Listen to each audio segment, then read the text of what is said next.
ఇప్పుడు మీరున్నారు, మీరు హిందువులు, మీ దగ్గర నేను ఏదైనా ఇచ్చారు తింటే తప్ప?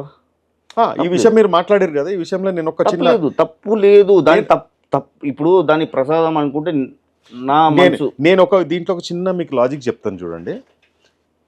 హిందూ, మీరు క్రిస్టియన్, ఒక స్వీట్, ఒక ప్రసాదం, ఏ గుళ్ళన్నో ఏ ఇంట్లో చేసినా అని ఏదో పేడ పెడతామో లేకపోతే స్వీట్ చేస్తాం.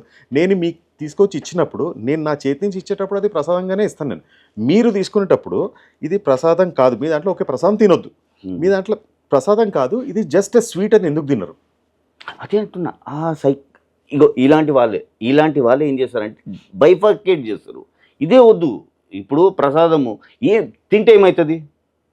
ఇప్పుడు నీ దేవుడు నీకు ఆదేశించిండు, నీ దేవుని తలుచుకో, దేవుడా నేను ఇది తింటున్నా, తినేసేయి, చనిపోతావా? కాదు కదా, ఏమైనా అవుతుందా? మీరు తింటారా? కెమెరా ముందు అడుగుతున్నాను. తింటాను కాదు సార్, మా ఇంట్లో ప్రసాదాలు కూడా చేస్తున్నాను. నేను అదే అడుగుతున్నా. I know that. తింటాం. ఎందుకంటే నా ఓన్ ఫ్రెండ్స్ వాళ్ళ ఇంట్లో సార్ ఇప్పుడు మీ మనోభావాలు దెబ్బ తినొద్దంటే నేను తినాల్సిందే. అవును, మీరు ఏది ఇచ్చినా తినాల్సిందే. అవును. ఎందుకంటే దాన్ని వద్దంటే మళ్ళీ మీరు నా ఫ్రెండ్ కాదు, నేను మీకు ఎలాంటి బంధాలు ఉండొద్దు.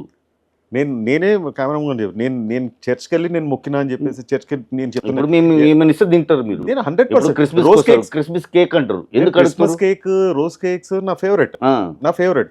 ఇది ఏంటంటే నేను బ్రాహ్మిన్, మళ్ళీ చెప్తున్నాను, ఆమె బ్రాహ్మిన్, మాకు పట్టింపులు చాలా ఎక్కువ ఉంటాయి. అట్లాంటిది ఏం లేదు, జోబిలావ్.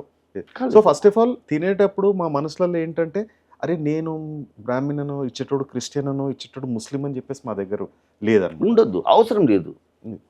సో ఇట్లాంటి ఎప్పుడైతే మనిషి మనసు నుంచి తీసేస్తాడో then he will be a perfect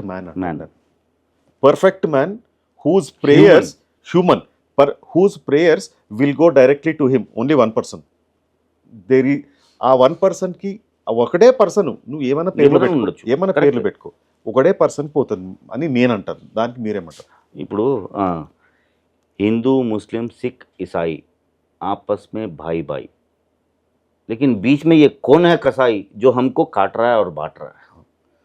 ऐसे लोग ही